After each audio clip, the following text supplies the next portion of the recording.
समंदर में drone war, नई तबाही की तैयारी। बिना इंसान अमेरिका ने बनाया विध्वंस, समंदर की लहरों पर दौड़ती ये कोई आम नाव नहीं है। इसमें न तो कोई नाविक है और न ही कप्तान, फिर भी ये पूरी तरह मिशन पर है। युद्ध में ये अमेरिका का सबसे लेटेस्ट, सबसे सीक्रेट हथियार है। अमेरिका ने कंफर्म किया है कि वो GARC यानी ग्लोबल ऑटोनॉमस रिकॉनिसेंस क्राफ्ट नाम की अनक्रूड ड्रोन स्पीड बोट्स का इस्तेमाल ईरान के खिलाफ अपने ऑपरेशन में कर रहा है। करीब 5 मीटर लंबी ये एंगुलर ड्रोन नावें बिना इंसान के कंट्रोल के समंदर में पेट्रोलिंग कर रही हैं। पेंटागन के मुताबिक ये नावें ऑपरेशन एपिक फ्यूरी के तहत तैनात हैं। अब तक ये 450 से ज्यादा घंटे समंदर में रह चुकी हैं और 2200 नॉटिकल माइल से ज्यादा की दूरी तय कर चुकी हैं। इनका इस्तेमाल फिलहाल सर्वेलेंस और पेट्रोलिंग के लिए हो रहा है, लेकिन इनमें संभावित स्ट्राइक और कामिकाजे मिशन की भी क्षमता है। ड्रोन नावों की तैनाती ऐसे वक्त में सामने आई है जब अमेरिका, ईरान और इजराइल के बीच तनाव कम होने के बजाय और खतरनाक होता जा रहा है।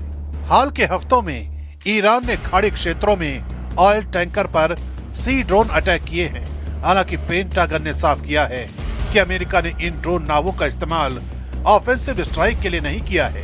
हालांकि गौर करने वाली बात यह भी है कि अमेरिकी नेवी सालों से अनक्रूड सरफेस वेसल्स पर काम कर रही है, लेकिन इस प्रोग्राम को तकनीकी दिक्कतों, टेस्टिंग फेलियर और सेफ्टी इश्यूज का सामना करना पड़ा है।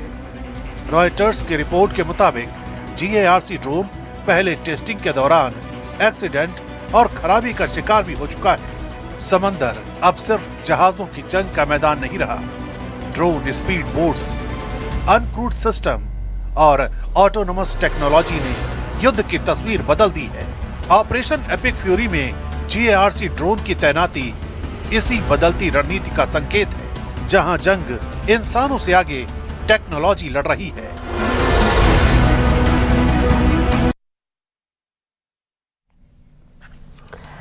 सवाल ये भी है कि आखिर इधर ट्रंप ग्राउंड ऑपरेशन की बात कर रहे हैं, लेकिन आखिर ट्रंप को ये जरूरत क्यों महसूस हो रही है? क्या हवाई हमले और समुद्री बेड़ा नाकाम साबित हो रहा है, या फिर ग्राउंड ऑपरेशन को लेकर वजह कुछ और है? आपको डिटेल में पूरी रिपोर्ट दिखाते हैं।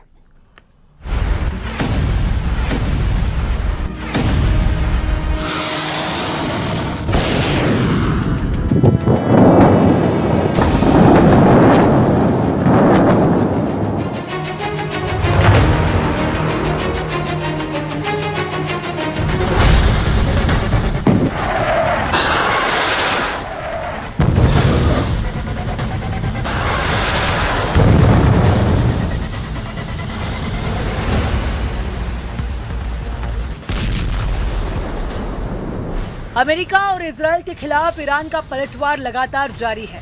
जंग में ईरान अमेरिका को ऐसा टक्कर दे रहा है जिससे सुपर पावर को भूल पाना उतना आसान नहीं होने वाला।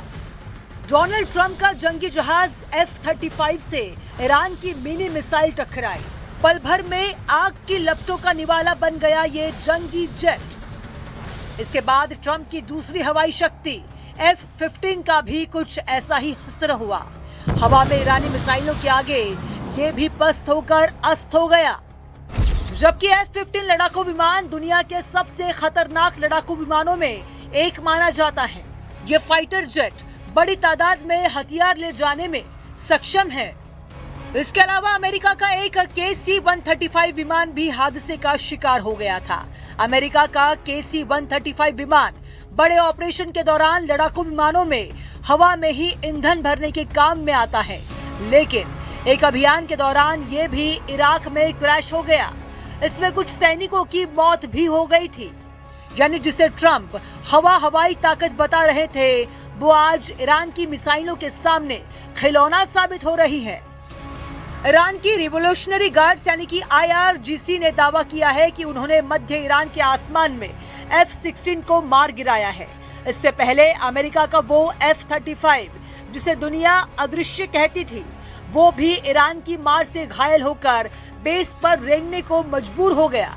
पेंटागन के गलियारों में सन्नाटा है, क्योंकि अब तक 12 ripper drones 4 F-15 fighter jet, एक F-35 और एक बड़ा KC-135 रिफ्यूलिंग टैंकर आसमान से आग का गोला बनकर गिर चुका है। इसके साथ ही थार्ड और पेट्रियट डिफेंस सिस्टम के भी तबाह होने का दावा किया गया। ईरान ने अमेरिका के 5 से ज्यादा हेलीकॉप्टरों के भी तबाह होने का दावा किया है। अमेरिका के सामने स्थिति विकट हो गई है क्योंकि उसके बड़े बड़े ब्रह्मास्त्र ईरान के छोटे छोटे मिसाइलों के आगे ध्वस्त होते दिख रहे हैं। पेट्रियट और थार जैसे हजारों करोड़ के एयर डिफेंस सिस्टम सस्ते ड्रोन के आगे ढेर होते दिखे। यानी इस जंग में अमेरिका के अरबों रुपए पानी की तरह बह रहे हैं। एक रिपोर्ट के मुताबिक अमेरिका के फाइटर जेट के तबाह होने से ही उसे 4000 करोड़ रुपए से ज्यादा का नुकसान हुआ है।